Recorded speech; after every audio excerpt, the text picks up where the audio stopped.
Good morning, my friends. Today, our program Ajín de Perú TV, el canal de desarrollo,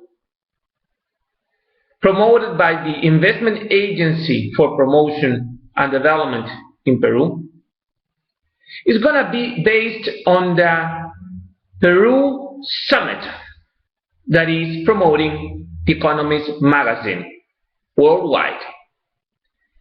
First of all, we're happy to understand the efforts, the global efforts to support a new curve of development, a new curve of sustainable growth, a new curve of sustainable development in Peru, as a piece of art, as a case to be shown to the whole region of Latin America.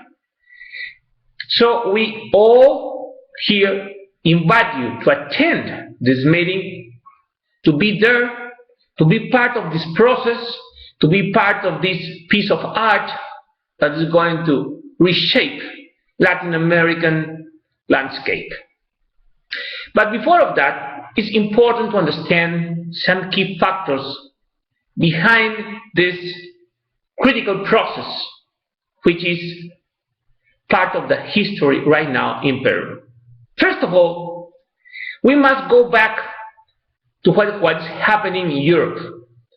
The Eastern European countries are going backwards. They got in Europe, they got the support of Europe, and now institutionally, their democracies and all the development that they first have now is evolving. This risk is part of the process. It means whenever you are in a process of development, moreover, whenever you suffer a crisis or you are in a stalemate, a point that you're not growing or you are not producing significant change, that stalemate is not gonna be forever. It's gonna be there just for one time. Then that same stalemate will produce going forward or backwards. So evolution is not a constant. Evolution is something that can happen here in Latin America, in Peru, in whatever country you can imagine. Evolution is part of a process that must happen if we do not deliver the correct toolkit to clean up all the stresses and all the gaps that the same development model has delivered through the time. It means working over the stress of the models. Nowadays, we have received the last UNA information about climate change, global warming. And they're talking about two different stages. One is the political stages where it's going to be really difficult to solve this problem under a global political will. And second, the physical changes, the crop risks, the water risk, the stress risk, and how all this is going to deliver problems on systems, political systems, economical systems, and finally the fabric, the social fabric of some key places of the world.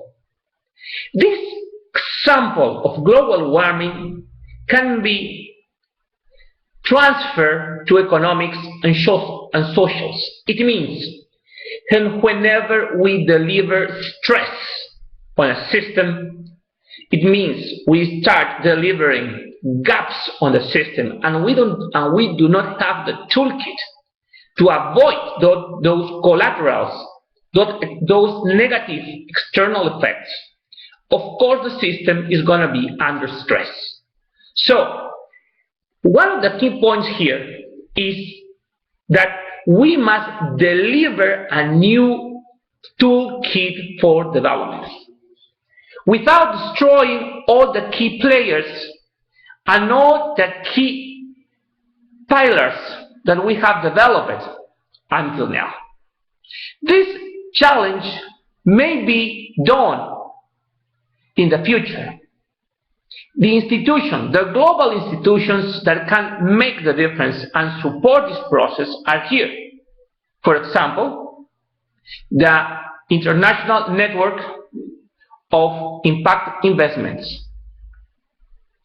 We got the INET, the New Institute for Economic Thinking. We got some critical places that are transferring technology. But in order to make all this work, what we must do? First of all, we must understand that financials must work with scientific protocols for development. I got the case of the Buffalo Education Center, where they transfer technology, and they have a lot of documents where you can understand how science, protocols of science, can deliver results for economics and socials.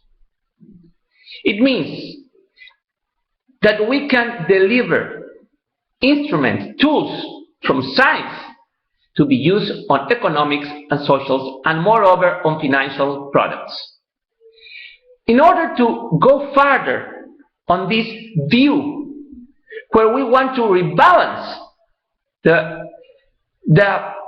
empowerment that a community science has in a world, we must first of all understand what we can learn from science for economics and socials. First of all, the brain science. If you interconnect, or you connect in a different ways the cells of your brain, you're going to think differently, you're going to deliver a different behavior, and you're going to be a better person. You're going to have an evolution process, or if you make a mistake, you will have an involution process. What's the meaning of this? This means that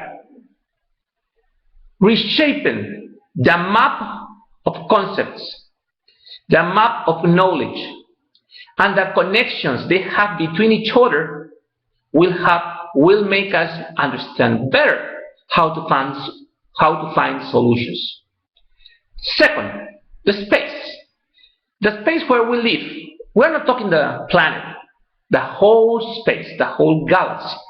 It has been proven that the whole galaxy, the whole space, is a web of channels where you will see dark matter. It means invisible matter that gathers, then goes through webs, space webs, and then they reproduce and produce new galaxies, new planets, new visible matter. What is the example of this for economics and science? It means that behind what we see in economics and socials, beneath that, there are concepts, there are flows, there are connections inside the economy that we have not seen until now that can deliver sustainable growth. And then will be visible under results. It means the invisible economy, what we cannot see and we should see in order to empower that channels and deliver progress and sustainable development. Another thing is genetics, synthetic biology, synthetic genetics.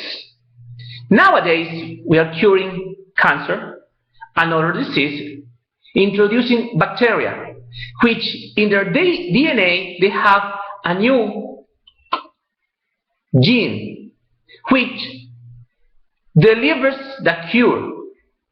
Because this has caused sometimes problems, but now we are delivering better these science, and now we are curing at an experimental way, which in the near future we hope to be a solution. Now, which is the main point here? That we must deliver new genetics to change economics and social results. But these genetics are not on people. These genetics are on the way we mix up the processes of the economy, the way we deliver growth, the way we deliver development, the way we are working with institutions, and the way we are working education for development in our emerging countries. All this, as a first view, is helping us to understand that we are getting in a whole new world of economics and social tools for development. That's why I here invite you to attend the Peru Summit, which is promoted by The Economist, and which will be a first step to make Peru a key place in order to deliver a new set of growth, development, a new curve of growth and development for the whole region, and moreover, avoid involution, the same case that has happened in the Eastern Europe countries. I know that all what I have said is quite difficult, because economists and people that have to do with social affairs do not have until now reached the point to understand that the scientist community has a lot to deliver for economics and social affairs.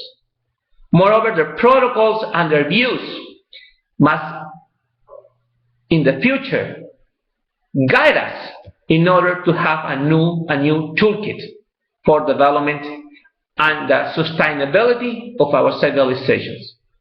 From here, I guess the best for you, and I hope to see you attending Peru Summit in that invitation that the economists have made worldwide. Thanks.